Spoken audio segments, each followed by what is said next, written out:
Hello friends, मी Vishakha global online मराठीमध्ये आपल्या सर्वांचं स्वागत आहे. आजच्या व्हिडिओमध्ये आपण सावित्रीबाई फुले पुणे विद्यापीठ पेठ 2021 साठी रिसर्च मेथॉलॉजी म्हणजे संशोधन कार्यप्रणाली या विषयाचा सब टॉपिक जो युनिट 8 वरचा आहे, स्टॅटिस्टिक्स इन सोशल सायन्सेस हा विषय बघणार आहोत. ज्यावरचे एमसीक्यूज आपल्याला बघायचे आणि त्यातले कन्सेप्ट क्लिअर करायचे आहेत, जे पेठ एक्झामसाठी उपयुक्त आहेत.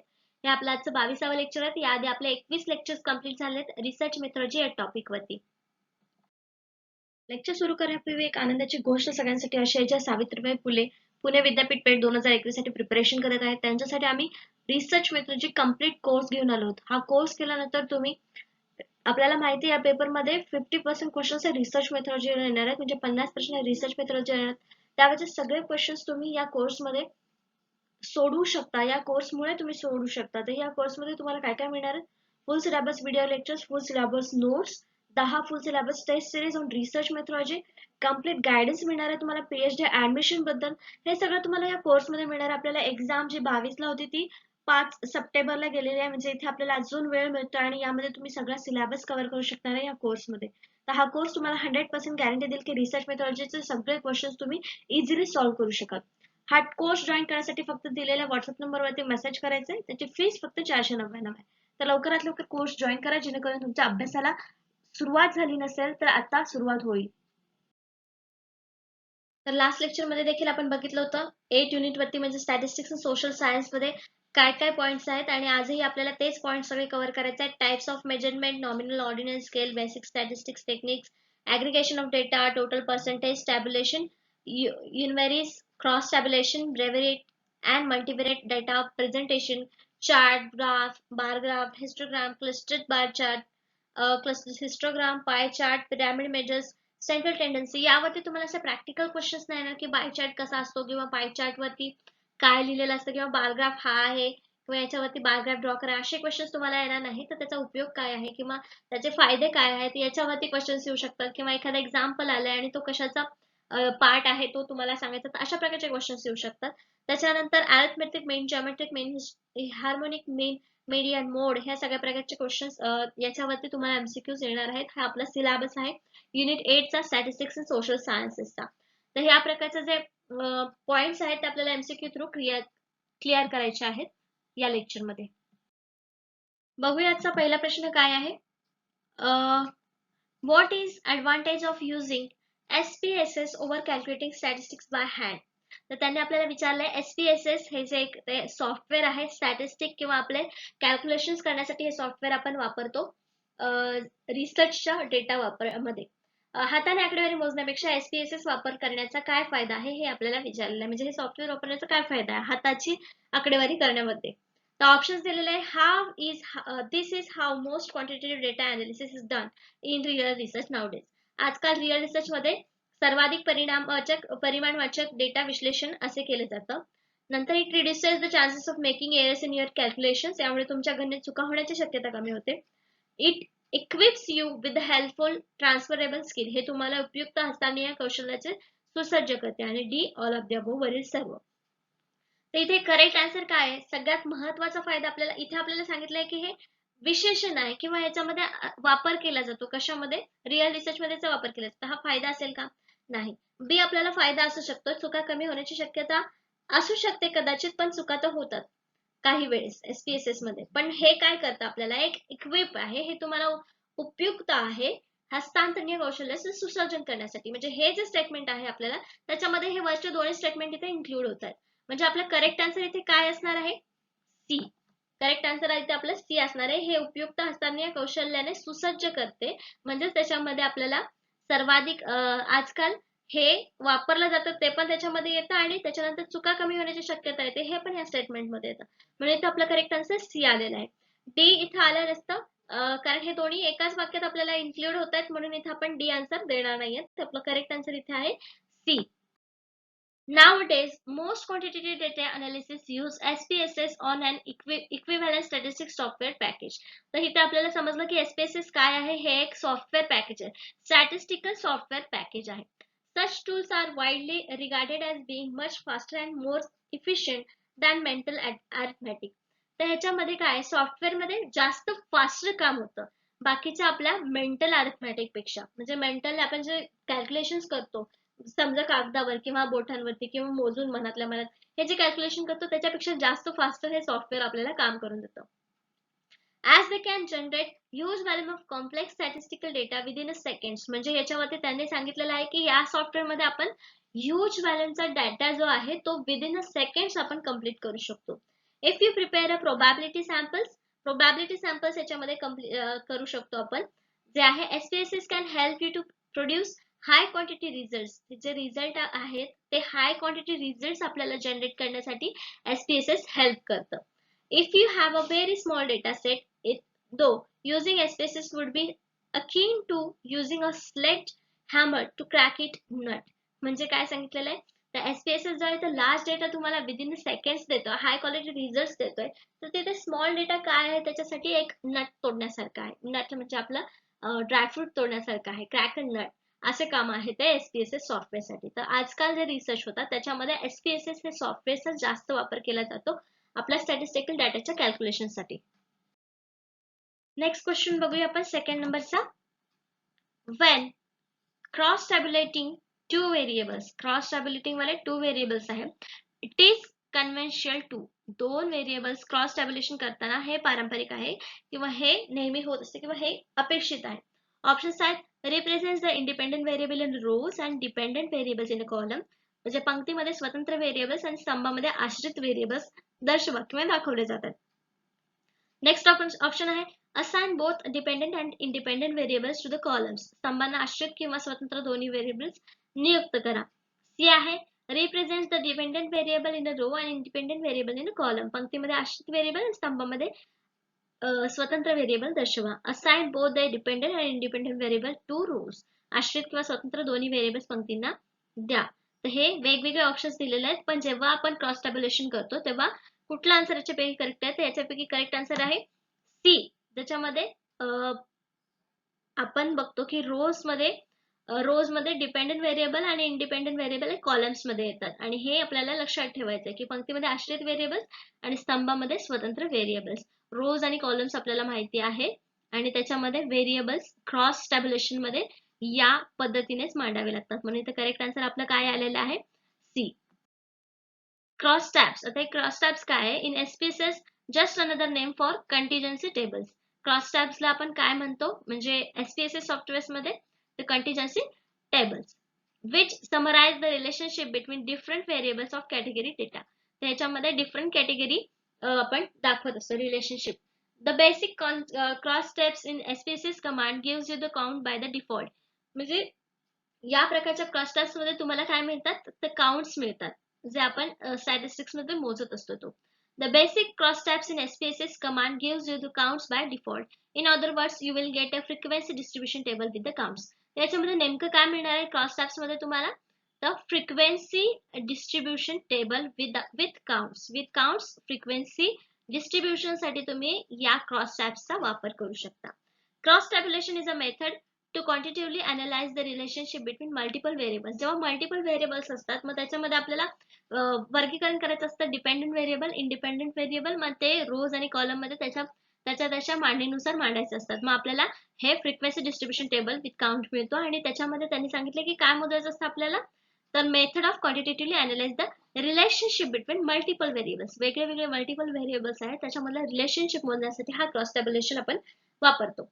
ऑल्सो नोन ॲज कंटिजन्सी टेबल और क्रॉस टॅब्स. जर कधी आपल्याला एक्झाम मध्ये क्रॉस टॅब्स किंवा क्रॉस टॅब्युलेशनच्या ऐवजी कंटिजन्सी टेबल आला तर कन्फ्युज व्हायचं नाहीये, त्याच्यासाठी हा दुसरा वर्ड आहे. त्यामध्ये सुद्धा हे सगळे सेम फीचर्स म्हणण्यापेक्षा त्याला दुसरा वर्ड हा आहे contingency table. Cross tabulation groups variables to understand the correlation between different variables. The correlation दोन्ही डिफरंट व्हेरिएबल मधलं बघण्यासाठी हे वापरलं जातं. It also shows how correlation change from one variable grouping to the another. तर भरपूर व्हेरिएबल्स मल्टिपल व्हेरिएबल्स असतात, तर त्याच्यातून आपल्याला एका व्हेरिएबल पासून दुसऱ्या व्हेरिएबल मध्ये कसं चेंज झालं, कोरिलेशन त्यांच्यामधलं कसं चेंज झालं हे बघण्यासाठी आपण तिथे कंटिजन्सी टेबल वापरत असतो किंवा त्याची हेल्प आपल्याला होत असते. नेक्स्ट क्वेश्चन बघतो आपण third number. In which sub dialog box can chi square test be found. Chi square चाचणी कोणत्या उपसंवाद बॉक्स मध्ये आढळू शकते, तर आपल्याला माहिती आहे ची स्क्वेअर टेस्ट ही जी आहे एक स्टॅटिस्टिकल टेस्ट आहे. कुठल्या उपसंवादामध्ये बॉक्समध्ये म्हणजे सब डायलॉग बॉक्समध्ये आढळते हे आपल्याला सांगायचं. ऑप्शन्स आहेत फ्रिक्वेन्सी पर्सेंटेज वारंवारता टक्केवारी, cross tab statistics cross tabs किंवा आकडेवारी, ब्रेवेट पियर्सन ब्रिव्हिएट पियर्सन या डायलॉग मध्ये जेंडर फिमेल लिंग महिला या उपसंवादामध्ये आढळते. त्याचं करेक्ट आन्सर आहे बी क्रॉस टॅब्स अँड स्टॅटिस्टिक्स. यामध्ये ची स्क्वेअर टेस्ट आढळते कारण आपल्याला माहिती आहे की ही जी ची स्क्वेअर टेस्ट आहे ही स्टॅटिस्टिक्सशी रिलेटेड आहे. कशाशी? स्टॅटिस्टिक. म्हणून ही जी सब बॉक्स काय म्हटलेला आहे आपला सब डायलॉग बॉक्स जो आहे तो क्रॉस टॅब आणि स्टॅटिस्टिक्स मध्ये ही आपल्याला दिसून येते. A cross tabulation displays the joint frequency data values based on two or more categorical variables. ते क्रॉस टॅब्स आपण काय आहेत ते बघितलेले आहेत. मग त्याच्यामध्ये ची स्क्वेअर टेस्ट आपण वापरतो. The joint frequency data can be analyzed with chi-square statistics to evaluate whether the variables are associated or independent. तर या ची स्क्वेअरने आपल्याला काय समजतं की व्हेरिएबल्स हे असोसिएटेड आहेत की इंडिपेंडेंट आहे हे समजण्यासाठी ची स्क्वेअरची मदत आपल्याला होते स्टॅटिस्टिक डेटामध्ये. आणि या टेस्ट वरून मग ते आपल्याला डिपेंडेंट आहे इंडिपेंडेंट आहे कळल्यानंतर मग क्रॉस टॅब्स मध्ये आपण ते टाकायचे असतात. मग ते इंडिपेंडेंट आहे डिपेंडेंट आहे रो मध्ये टाकायचे कॉलम मध्ये टाकायचे ते आपण ठरवतो ची स्क्वेअर टेस्ट नंतर. This table shows frequency counts for each production line and shift. The chi-square statistic is a primary statistics used for testing the statistical significance of cross-tabulation table. तर हे कशासाठी वापरलं जातं आपल्याला इथे सांगितलेलं आहे की primary statistics use for testing statistical significance of cross tabulation table. Chi-square test determine whether or not two variables are independent. म्हणजे थोडक्यात काय ची स्क्वेअर कशासाठी वापरतो आपण की व्हेरिएबल्स डिपेंडेंट आहेत की इंडिपेंडेंट आहेत असोसिएटेड आहेत की इंडिपेंडेंट आहेत बघण्यासाठी आपण वापरतो. आणि त्यानंतर मग आपण क्रॉस टॅब्युलेशन मध्ये त्याचं व्हेरिएबल्स इंडिपेंडेंट आहे की डिपेंडेंट आहे हे प्रकारे आपण टाकतो. तर अशा प्रकारे आपण सांगू शकतो की ची स्क्वेअर टेस्ट काय आहे. नेक्स्ट क्वेश्चन बघतोय आपण 4th नंबरचा. To generate a Spearman's RHO test which set of instructions should you give SPSS. SPSS सॉफ्टवेअरला आपल्याला इन्स्ट्रक्शन द्यावे लागतात आपल्याला हवा तो रिझल्ट मिळण्यासाठी किंवा एखाद्या टेस्टसाठी स्पेसिफिक अशा इन्स्ट्रक्शन असतात त्या द्यायचे असतात. मी इथे आपल्याला प्रश्न विचारलाय की स्पीअरमॅन्सच्या RHO टेस्टसाठी तुम्हाला कुठल्या इन्स्ट्रक्शन द्यायच्या आहेत. ऑप्शन्स आहेत Analyze, cross tabs, descriptive statistics, Spearman and OK. विश्लेषण करा cross tabs म्हणजे ही ज्या स्टेप्स दिलेल्या आहेत त्या स्टेप्स आपल्याला बघायचे की याच्यापैकी कुठलं करेक्ट आहे. नेक्स्ट आहे ग्राफ्स, फ्रिक्वेन्सीज, सिलेक्ट व्हेरिएबल्स, स्पीअरमॅन आणि OK. Analyze, compare means, ANOVA table, first layer, Spearman. Next आहे Analyze, correlate, abbreviate, select variables, Spearman, OK. त्याचा करेक्ट आन्सर आहे D. म्हणजे ही स्टेप आपल्याला लक्ष ठेवायचं म्हणून मी याच्यात पटकन तुम्हाला करेक्ट आन्सर सांगितलेला आहे जे आहे अनालाइज कोरिलेट ब्रेविएट सिलेक्ट व्हेरिएबल्स ब्रेविएट नंतर आणि त्याच्यानंतर स्पीअरमॅन आणि ओके ह्या सगळ्या चाचण्या ज्या आहेत हे इन्स्ट्रक्शनचा सेट आहे तो तुम्हाला द्यायचा आहे SPSS ला. कशासाठी? तर स्पीअरमॅन RHO टेस्ट करण्यासाठी किंवा ही टेस्ट आपल्याला त्याच्यात इन्क्लूड करण्यासाठी आपल्याला दिलेल्या टेस्ट मध्ये डेटामध्ये. Spearman RHO टेस्ट काय आहे? Spearman's ROH is a test of correlation. ही कशाची टेस्ट आहे? कोरिलेशनची आहे. So we should expect to find the SPSS function under analysis. हे फंक्शन कसं होतं? Analysis, correlate, selecting, abbreviate, open up the abbreviate correlation dialog box and allows you to generate coefficient to show the strength of the relationship between variables you select. त्याच्यामध्ये जे variables तुम्ही select करता त्याच्यामधलं relationship दाखवायला या प्रकारच्या step तुम्ही SPSS software मध्ये वापरू शकता आणि त्यानंतर तुम्हाला मग जे तुमचं कोरिलेशन आहे टेस्टचा रिझल्ट तुम्हाला मिळण्यासाठी हेल्प होणार आहे. डायलॉग बॉक्स फीचरिंग एज कार्डिमिन्स and women's as the selected variables. Remember, the experiment is used when one or both variables are ordinal. तर ह्याच्यामध्ये ही टेस्ट कधी वापरली जाते? स्पेअरमॅन्स RHO टेस्ट कधी वापरली जाते? जेव्हा स्पेअरमॅन इज यूज व्हेन वन और बोथ व्हेरिएबल्स आर ऑर्डिनल.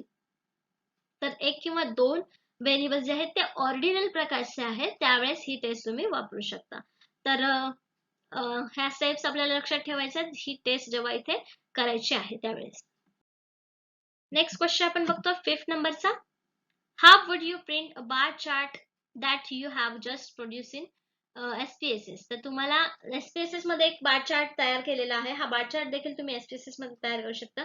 तो प्रिंट कसा करायचा आहे, तुम्हाला आता तुमची प्रिंट काढायची आहे तयार केलेला बार चार्ट, तो कसा काढायचा आहे. ऑप्शन्स आहेत in input viewer, click file, print, select bar chart and click okay. तर इथे तुम्हाला जे क्वेश्चन आलेला आहे तो SPSS सॉफ्टवेअर वापरण्याबद्दल आलेला आहे. तर एवढं डिटेल मध्ये येणार नाही, पण तुम्हाला हे माहितीसाठी हे क्वेश्चन्स मी घेतले आहेत. जर एखाद्या वेळेस जर तुम्हाला सिलेक्ट म्हणजे प्रोसेस विचारली तर तुम्ही याच्यावरती आन्सर करू शकता. यासाठी आपण हे क्वेश्चन्स घेतलेले आहेत. तर SPSS मध्ये बार चार्ट प्रिंट करण्यासाठी हे ऑप्शन दिलेले आहेत. नेक्स्ट आहे in variables viewer, open bar chart, click view, print okay. Next आहे in chart editor, click descriptive statistics, print okay. आणि D in data editor, open graphs dialog box and click save okay. त्याचं correct answer आहे A. Input मध्ये, input viewer मध्ये click file, file वरती click करून print, मग select the bar chart and okay, click okay. तर हा म्हणजे सुरुवातीला तुम्हाला पहिले आउटपुट व्ह्यूअर वर क्लिक करायचं आहे. त्याच्यानंतर एक फाइल सिलेक्ट करायचं आहे जे तुम्ही तयार केलेले आहे. त्याच्यामधून प्रिंट साठी सिलेक्ट करायचं आहे. आणि प्रिंट केल्यानंतर मग काय प्रिंट करायचं आहे तुम्हाला, सिलेक्ट बार चार्ट, जो चार्ट प्रिंट करायचा आहे ते सिलेक्ट करायचं आणि ओके करायचं आहे. तर ही प्रोसेस आहे तुम्हाला SPSS मधून बार चार्ट प्रिंट करण्यासाठी. मग इथे आपला करेक्ट आन्सर आपल्याला ए मिळालेला आहे. This is a straightforward way of printing your bar chart as a piece of output from SPSS. तर SPSS मध्ये आउटपुट मिळवण्यासाठी बार चार्ट तयार केलेला आहे तो मिळवण्यासाठी तुम्हाला ही प्रोसेस करावी लागते. If you do not specify which thing you want to print from the output summary box on the left of the screen, तर लेफ्ट स्क्रीनला जर तुम्ही क्लिअर केलं नाही की तुम्हाला कुठला नेमका बार चार्ट किंवा कुठला पॉइंट तुम्हाला प्रिंट करायचा आहे, तर तो प्रिंट निघणार नाही. SPSS will print all the graphs and tables in output viewer. तर तुम्ही स्पेसिफाय केलं नाही की कुठला ग्राफ तुम्हाला काढायचा नाहीये, तर काढायचा आहे, तर तो SPSS मधून सगळेच बार ग्राफ जेवढे तुम्ही इन्क्लूड केलेले आहेत तुमच्या रिसर्चसाठी ते सगळेच प्रिंट करणार. You can also locate a printer icon like you have seen in many other computer programs. तर कम्प्युटर प्रोग्राम्स मध्ये तुम्हाला प्रिंटरचा आयकॉन दिसेल, ते सुद्धा तुम्हाला तिथे बघायचं आहे. Which will open print dialogue box, जो तिथे तुम्हाला प्रिंट डायलॉग बॉक्स ओपन करून देईल. SPSS will warn you that your output has not been saved if you try to close output editor. Output editor जर तुम्ही ओपन केलं नाही तर तुम्हाला तिथे प्रिंटर जो आहे सेव्ह दिसणार नाही. you that your output has not been saved. Output save झालं नाही असं तिथे दाखवेल. If that should happen, save your output as a file. म्हणजे तसं झालं तर तुम्ही काय करू शकता, तर तुमची फाईल जी आहे ती आउटपुट फाईल म्हणून सेव्ह कराल. SPSS give you many types of chosen form from ज्याच्यातून चॉईस करतात ते देईल तुम्हाला. And decide later on which material you want to print.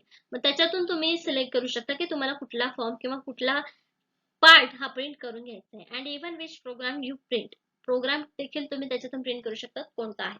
त्याच्यात त्यांनी सांगितलेलं आहे की आउटपुट तुम्ही प्रिंट करू शकता, कसं कसं प्रिंट करू शकता, कुठल्या अडचणी एरर तुम्हाला दाखवू शकतात, आणि जर एरर तुम्ही तो सॉल्व्ह केला नाही तर तुम्हाला सगळ्याच प्रिंट येतील.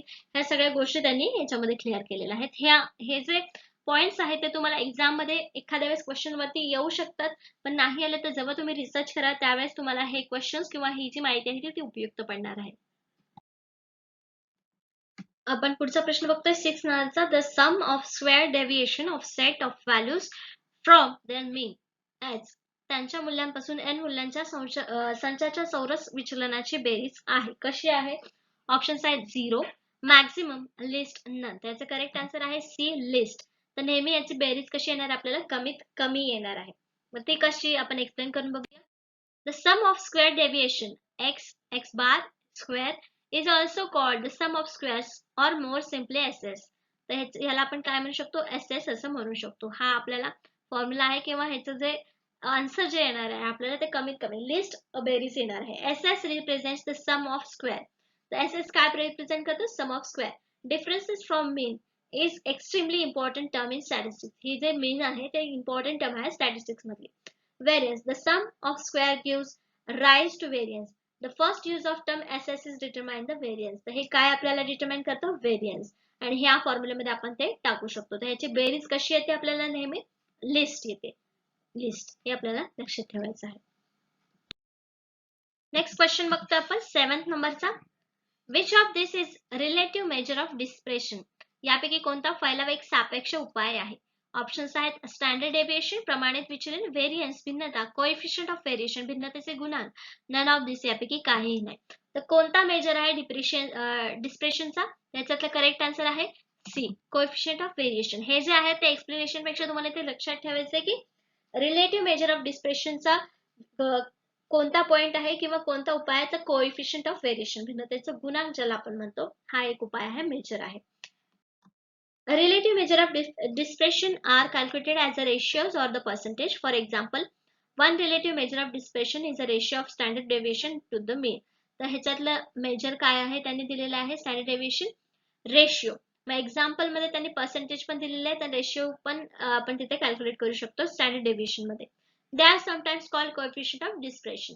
त्यांना कधी कधी काय म्हणतो आपण, कोएफिशियंट ऑफ डिस्पर्शन. म्हणून आपलं करेक्ट आन्सर हे आलं होतं. Relative measurement is a method of deriving ratio scales from paired comparisons represented by absolute numbers. Method for कशाची मेथड आहे, deriving ratio scales from paired comparisons represented by absolute number. हे कशाने present करतात, absolute number. याच्यावरती देखील आपल्याला question येऊ शकतो की absolute number कशाने प्रेझेंट करतात, काय प्रेझेंट करतात, तर स्केल्स, रेशिओ स्केल्स प्रेझेंट करतात. Mathematical and structural issues relating to the relative measurement and to the overall ranks of alternative are discussed in a paper. आपण हे डिस्कस करू शकतो, mathematical structure issues. Next question आपण बघतोय 8 नंबरचा. Variance. Variance आपण बघितलं. Variance is always calculated from. भिन्नता ही नेहमी कशापासून मोजली जाते. ऑप्शन्स मोड, व्हेरियन्स, जिओमेट्रिक मीन, मीडियन आणि मीन. त्याचं करेक्ट आन्सर आहे ई, मीन. मीन जे निघतं आपल्या स्टॅटिस्टिक्स डेटामधून, मीन जेव्हा निघतं त्याच्यामधून मग आपण व्हेरियन्स कॅल्क्युलेट करत असतो. त्याचं करेक्ट आन्सर ई आहे. In statistic variance measures variability from the average mean. Average mean जेव्हा निघतं त्याच्यातून आपण व्हेरिएबिलिटी म्हणजे भिन्नता ही मोजत असतो. It is calculated by taking of the differences between each number and data set and the mean. तर जो सेट वेगवेगळे आपण सेट घेतलेला आहे त्या सेट मधून जो डिफरन्स निघेल त्याच्यातून आपण मग हे व्हेरियन्स काढत असतो. Then squaring the differences to make them positive. मग त्यांना जे आपले व्हेरियन्स आहेत, डिफरन्सेस आहेत, त्यांना काय करतो, स्क्वेअरिंग करतो. कशासाठी, आपल्याला पॉझिटिव्ह बनवण्यासाठी, त्यांना पॉझिटिव्ह बनवण्यासाठी. And finally dividing the sum of squares by the number of values in the data set. The data number value जे आहेत त्यांना आपण डिवाइड करतो सम स्क्वेअर्सला, जे आपल्या इथे आन्सर येतं पॉझिटिव्ह काढलेल्यानंतर, तर त्यांना डिवाइड करतो व्हॅल्यूजचा सेट, व्हॅल्यूज मिळण्यासाठी. The variance of data sets is calculated by taking arithmetic mean. तर डेटाचे व्हेरियन्स आपण कसे मोजतो, तर अरिथमेटिक मीनने. जसं इथे आपल्याला सांगितलं की मीन आपण वापरतो, ऍव्हरेज और मीन कशासाठी, आणि कुठलं मीन वापरतो, तर अरिथमेटिक मीन वापरतो. The square of differences between each value and the mean value. तर डिफरन्स कशामध्ये, आपल्याला squared differences between each value जे मीन व्हॅल्यू असतात. Squaring the difference has list 3 advantage. तर आपले मीनला किंवा आपलं जे आन्सरचा स्क्वेअर करतो डिफरन्सला, त्याचा काय फायदा आहे किंवा ॲडव्हान्टेज आहे. The squaring makes each term positive. Square केल्यानंतर ते दोन्ही आपण करतो. स्क्वेअरने म्हणजे n नंबर असेल तर त्याला स्क्वेअर करतो. त्याचा आपल्याला नंबर काय मिळतं, टर्म काय मिळते, पॉझिटिव्ह मिळते. इथे आपण बघितलं की पहिले आपण त्याला काय करतो, मेक पॉझिटिव्ह बनवून घेतो. मग ते कसं करतो, स्क्वेअरिंग करून. So that values above the mean do not cancel values below the mean. Next question बघतो आपण 9th नंबरचा. The measure of dispersion is change by the change of. विखराचे माप बदलून मिळते, कशाने बदलले जाते. ऑप्शन्स आहेत ओरिजिन, मूळ, स्केल, ॲव्हरेजिक सायन्स, बीजगणित चिन्ह, किती, नन ऑफ दी, नन म्हणजे काही नाही. त्याचं करेक्ट आन्सर आहे बी, स्केल. कसं, तर स्केलने आपल्याला इथे आपल्याला डिस्पर्शनचे चेंज किंवा बदल मिळायला मिळतात. कारण आपण बघतो की हे जे चेंज आहेत, मेजर्स आहेत, आपण रेशिओज किंवा ॲव्हरेजेस बघतो, पण हे जे आपल्या स्केल वरती डिपेंडेंट आहे की ते कसे चेंज होत आहे, स्केल वरतीच आपण ते दाखवू शकतो. त्याच्यावरून म्हणजे स्केलमुळे आपल्याला समजतं की हा किती बदललेला आहे किंवा किती स्केलने बदललेला आहे, म्हणून आपण हे ऑप्शन जे इथं करेक्ट समजतो. A measure of dispersion indicates the scattering of data. तर हे काय डिपेंड करतं आपल्याला, scattering of data. In other words, dispersion in the context extends to which values in the distribution differ from average distribution. It gives us an idea about the extent to which individual items are vary from another from the central values. तर ह्या values वरून जे काही values आपल्याला मिळतात, indicate होतात, तर त्या स्केल वरून आपण मोजतो किंवा स्केल वरून आपल्याला समजतं, हेच आपल्याला याच्यामध्ये सांगितलेलं आहे. काय देतं हे आपल्याला, it gives us an idea about the extent to which individual items vary from another. हे आपल्याला सांगतं. dispersion indicates. Dispersion refers to the extent to which a set of data is spread out or dispersed from the average. हे आपल्याला average वरून किंवा जो data spread out झालेला आहे त्याच्यातून समजतं. This is sometimes known as quartile dispersion coefficient and measure of how heterogeneous data are. Heterogeneous कसा आहे किंवा ते मोजतात कसे, कोएफिशिएंट काय काढतात, कसे काढतात हे आपल्याला डिस्पर्शन सांगतं किंवा डिस्पर्शनचा वापर करून आपण हे सगळं काढत असतो. Enter quartile range. The enter quartile range is a major of dispersion. तर हे आपल्याला लक्षात ठेवायचं की एंटर क्वार्टाईल रेंज जे आहे हे enter quartile range is a major of dispersion. हे डिस्पर्शनचं मेजर आहे ऑफ फ्रिक्वेन्सी डिस्ट्रीब्युशन. तर हे frequency distribution, the entire quantile range is a measure of dispersion of frequency distribution. Frequency distribution मध्ये याचा आपण मेजर म्हणून वापर करतो. कशाचा? डिस्पर्शनचा मेजर म्हणून वापर करतो entire quartile range. Next question आपण बघतोय 10th नंबरचा. The sum of squares of deviation is a list of measure from. विचलनाच्या चौरसाची बेरीज कमीत कमी मोजल्या जाते. आपल्याला एक उलटा प्रश्न आला होता याच्या आधी की विचलनाच्या चौरसाची बेरीज कशी येते आणि त्याच्यामध्ये मग आपल्याला करेक्ट आन्सर मिळालं होतं कमीत कमी. तर मग त्या प्रश्नामध्ये व्यवस्थित जर वाचलं असेल आपल्याला की कशाची बेरीज विचारलेली आहे तर आपल्याला ऑप्शन्स इथे सांगितलेले आहेत की the sum of squares of deviation is a list of measure from. त्याच्यातलं करेक्ट आन्सर काय असेल? ऑप्शन्स आहेत मीन, मोड, मीडियन आणि व्हेरियन्स. आपल्याला त्या प्रश्नामध्ये विचारलं होतं करेक्ट आन्सर याचं होतं ए मीन. तर मग मीनचं विचारलं होतं mean square. The sum of square of mean deviation is a dash dash. मग ती काय होती? कमीत कमी. मग कमीत कमी बेरीज कशाची येते? जेव्हा मीन मोजतो आपण, मीन मोजतो ह्या स्क्वेअरचा डेव्हिएशनचं, तेव्हा आपल्याला कमीत कमी मोज किंवा व्हॅल्यू मिळते. म्हणजे करेक्ट आन्सर आपल्याला इथे ए आलेला आहे. Sum of the square of deviation is minimum when deviations are taken from mean. असं हे आपल्याला स्टेटमेंट माहिती पाहिजे. म्हणजे आता आपण बघितले की दोन क्वेश्चन याच्यावर कसे येऊ शकतात.